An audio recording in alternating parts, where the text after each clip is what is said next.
Hello, my name is Rich Howard, owner of Architectural Builders Supply. In this video is to bring you a closer look at the Hager number 1752 4x4 US15 satin nickel single acting spring hinge. It's a full mortise hinge, residential weight, and steel based. So 1752 is a reference to many of those things. It's a reference to the fact that it's a let's just hit them as we go. Non-template pattern on the screw holes, very typical for residential applications. 5/8 radius corner. The fact that it is a full mortise hinge, you can see from the swag on the hinge leaves there that they're meant to be mortise flush to the edge of the door and frame. Means it's a steel base hinge. Okay. US15, more properly called 646 finish for satin nickel, means steel base and satin nickel finish. Okay. 4x4, that's the size. The height goes first on a hinge like this. So it's 4 inch tall, 4 inch wide. Okay. Residential weight also is inferred by 1752. That means the leaf is 97 thousandths of an inch. Very common for residential doors. Okay.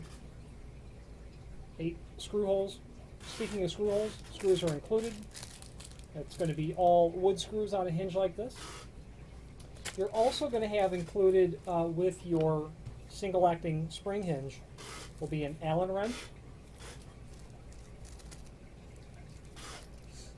and then a tension pin. So there's your Allen wrench, and then a tension pin, steel pin right there.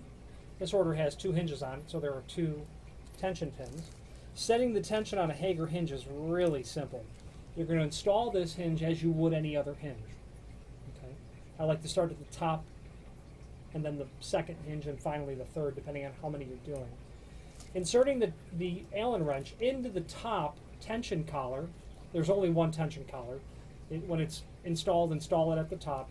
You insert that in there and turn it clockwise, and as you do so, you reveal new additional holes, and it's into one of those new holes that you'll stick that tension pin, and that's how you set your tension. Okay. That is the operating instruction of them. Before we go further with that, there's a link below this video to the template. It shows everything important dimensionally about the hinge and the other series of hinges. And it's helpful to have those other part numbers or the other series because it will give you other variations of this hinge. For instance, the 1750, it's the same hinge except that it has square corners. Okay, and you can see from the rest of the chart. As important, it gives dimensions for all the holes so that you can accurately determine if this pattern matches what you have in your existing, if that's what you're doing, an existing unit. Installation instructions are also linked there. They are generally in the box, and that is the case with this client's order. They're down in the bottom of the box. Everything that we just went over is clearly outlined there, clockwise, pin. Now, how many hinges to use? Well, it's based on the weight of the door, really. Now, I have to say I'm not really a fan of spring hinges on a door as a means to accurately and reliably close a door. However, there are instances when there is really no other option.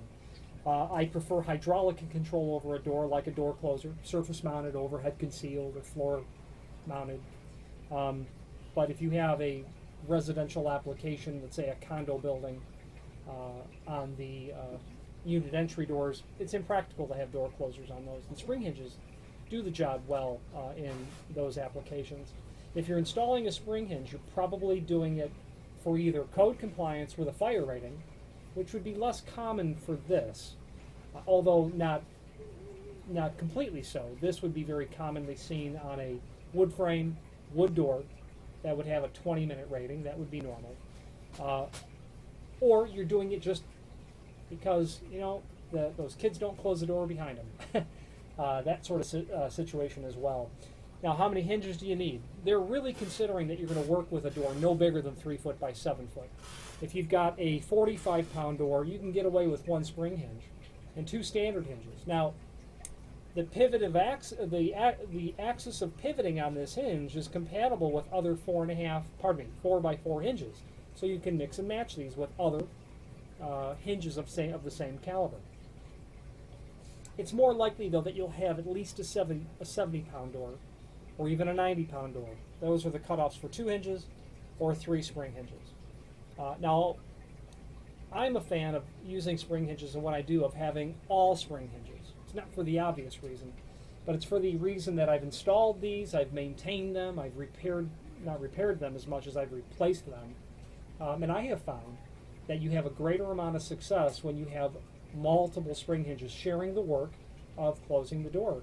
The spring hinges have a lot of work to do. They've got to overcome the fact that the door is open at, let's say, 90 degrees, starting it from a dead stop, getting it to build up enough momentum to overcome the air resistance of this, let's say, 20 square foot surface, overcome the resistance of the latch bolt hitting the strike plate in the frame, and still reliably latch the door. And if it's a fire-rated door, it's not it's not a fire-rated opening unless it's both self-closing but self-latching as well. And if your spring hinges aren't getting the door latched, it would fail a test or a review by an inspector.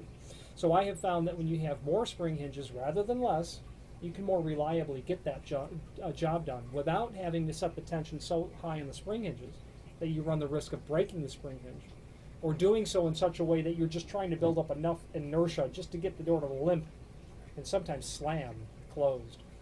You might have a condo building, let's say a 3-flat building here in Chicago, front door of the building itself. In the summertime, you've got windows open, doors open. You'll need different tension amounts on that spring hinge generally than you do in the winter when everything's buttoned up and your pressure changes. So when you've got many spring hinges on the door, you've got greater ability to tailor the exact operation and faithful closing of the door with spring hinges. You can buy 1 or 2 and add more later if you feel that it's necessary as well. Don't exceed 3 holes is generally what I find. And if you hear creaking in that spring hinge, you definitely set the tension too high and you run the risk of irreparably damaging the hinge. Hager is a comprehensive manufacturer of spring hinges, and this hinge is available and its sister products in all of the common finishes and many uncommon finishes as well, like zinc coated. Very nice, inexpensive hinge that will give you some corrosion resistance. But not only hinges, Hager does weather stripping, sliding door hardware, lock sets, exit devices, door closers. But it is their namesake, Hager hinge, that they're most known for. Not only residential hinges like this, but of course commercial and architectural hinges. If you have any questions on the Hager 1752 4x4 US15 satin nickel single acting spring hinge, or any other Hager product, please feel free to reach out to us.